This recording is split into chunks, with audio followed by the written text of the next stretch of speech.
Hello friends, നമസ്കാരം. പുതിയ വീഡിയോയിലേക്ക് എല്ലാവർക്കും സ്വാഗതം. Welcome back to my channel VBH home.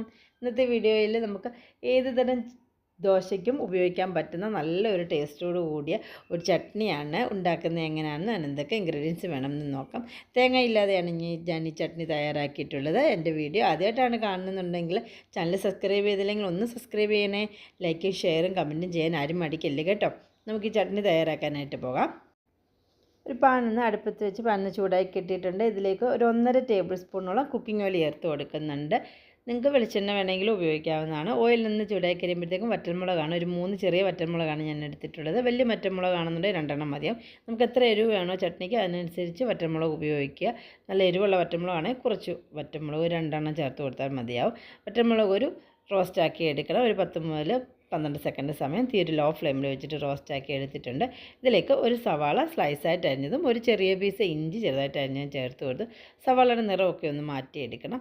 ഒരു മീഡിയം ഫ്ലെയിമിൽ വെച്ചിട്ട് സവാള ഒന്ന് ചെറുതായിട്ടൊന്ന് വാടിക്കെട്ടിയിട്ടുണ്ട്. അങ്ങനെ ഒന്ന് എടുത്തതിന് ശേഷം ഒരു നല്ലപോലെ പഴുത്ത ഒരു തക്കാളി ചേർത്ത് കൊടുക്കുന്നുണ്ട്. ടേസ്റ്റിന് ആവശ്യമായിട്ട് കുറച്ച് ഉപ്പും കൂടെ ചേർത്ത് കൊടുത്ത് തക്കാളി ഒന്ന് വേവിച്ചെടുക്കുക. ഒന്ന് സോഫ്റ്റാക്കി ഒന്ന് വേവിച്ചെടുക്കണം. നല്ലതുപോലെ ഇളക്കി കൊടുത്ത് തീരെ മീഡിയം ഫ്ലെയിമിൽ വെച്ചിട്ട് ഇപ്പോൾ ഞാൻ തക്കാളി ഒന്ന് സോഫ്റ്റാക്കി വേവിച്ചെടുത്തിട്ടുണ്ട്.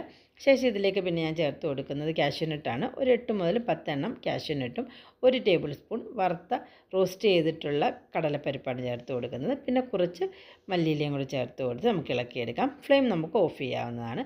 ഇത് നല്ലതുപോലെ ഇനി നമുക്കൊന്ന് അരച്ചെടുക്കണം. ചെറുതായിട്ടൊന്ന് ചൂട് പോയി കഴിഞ്ഞതിന് ശേഷം കുറച്ച് വെള്ളം ഒഴിച്ച് കൊടുത്ത് ഞാൻ അരച്ചെടുത്ത് മാറ്റി വെക്കുന്നുണ്ട്. താളിക്കാനായിട്ട് 2 ടേബിൾ സ്പൂൺ കുക്കിംഗ് ഓയിൽ ഒരു പാനിലേക്ക് ഒഴിച്ച് കൊടുത്തിട്ടുണ്ട്, പാത്രത്തിലേക്ക് ഒഴിച്ച് കൊടുത്തിട്ടുണ്ട്.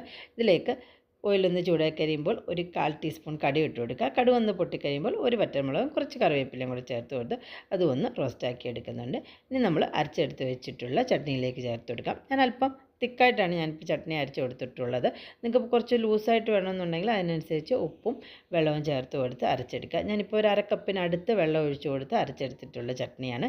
നല്ലതുപോലെ മിക്സ് ചെയ്ത് കഴിഞ്ഞാൽ ദോശയ്ക്കൊക്കെ പറ്റുന്ന നല്ലൊരു ചട്നി. എല്ലാവരും ഉണ്ടാക്കി നോക്കി അഭിപ്രായങ്ങളും നിർദ്ദേശങ്ങളും കമൻറ്റ് ചെയ്യുക. പുതിയ നല്ല നല്ല വീഡിയോ മറ്റ് കാണുന്നിടം വരെ ബൈ ഗൈസ്.